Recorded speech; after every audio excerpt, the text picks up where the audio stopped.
And right now, I'm going to give you a little peek behind the curtain. This was the time that we were supposed to, Richard, hear from Kyrie Irving. He was supposed to talk at shoot-around, but guess what? He didn't. Okay. So instead, we're going to head down to South Beach and bring in our Nets reporter, Nick Friedell. See you there?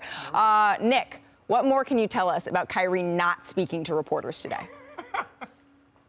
Malika, you were standing with me there in Memphis on Wednesday night, and Kyrie was beaming. It was his 30th birthday. He knew what was coming and what the mayor was going to say, but he didn't want to say anything until the mandate and the rollback had become official. But he walked off that podium and he said, I can't wait to talk to y'all once this thing becomes official. And today, we're at practice in Miami, and we say, we'd like to talk to Kyrie. And the Nets PR staff comes out and says, Kyrie is declining to comment today.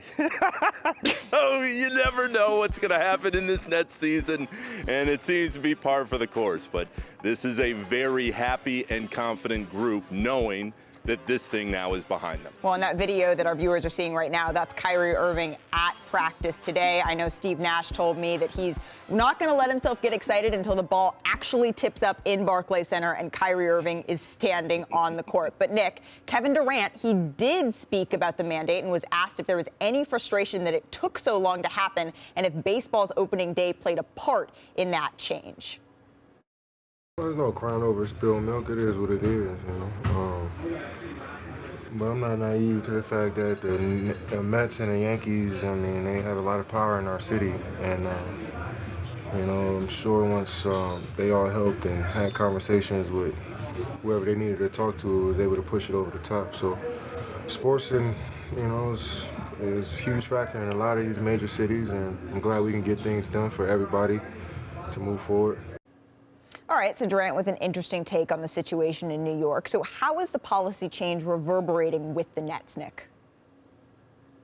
Malika, there is not only happiness that Kyrie can now play in Barclays Center, there's a relief throughout the organization because Kevin hit on it.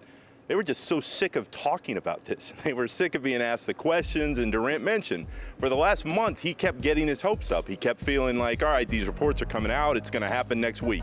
It's going to happen in a few days. It's going to happen.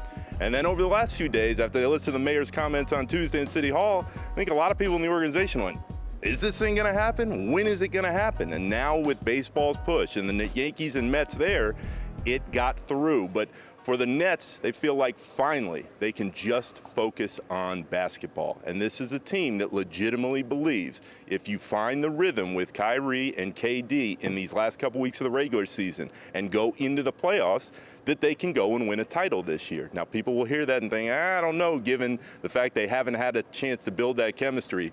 But the hope is there with this group. On top of the fact, Malika, Ben Simmons traveled to Miami. He appears to be feeling better. He still hasn't done any on-court work, but the Nets are hopeful that he can take the next step in his own progress here soon. That's absolutely correct. I mean, Steve Nash said that he thinks that Ben Simmons is feeling less pain after he got that epidural. Nick Friedell, thank you so much. All right, coming back here with Richard Jefferson. And for those at home who may not know, you are a TikTok star, but your other side hustle, right? Everyone knows that. Your other side hustle is that you broadcast Brooklyn Nets games, and you were also a pretty good NBA player. So what's the biggest difference between going from a part-time player to a full-time player now for Kyrie? I'm going to be honest, absolutely nothing. Like, Kyrie has played in 3 NBA finals, I believe. He's played in 3 NBA finals. He's played in the Olympics. He's played in every big game. So to add one more game or a couple more games to the schedule, if anything, it should just make him better. Now, Kyrie does have, I don't want to say injury history, but you have to make sure you're taking care of your body because you're not getting nearly as much rest. But that's what he's used to over the course of his entire career. Every player is used to that. So there's not much of a difference other than him possibly getting a little bit more rhythm, which is scary. Thanks for watching ESPN on YouTube. For live streaming, sports, and premium content, subscribe to ESPN+.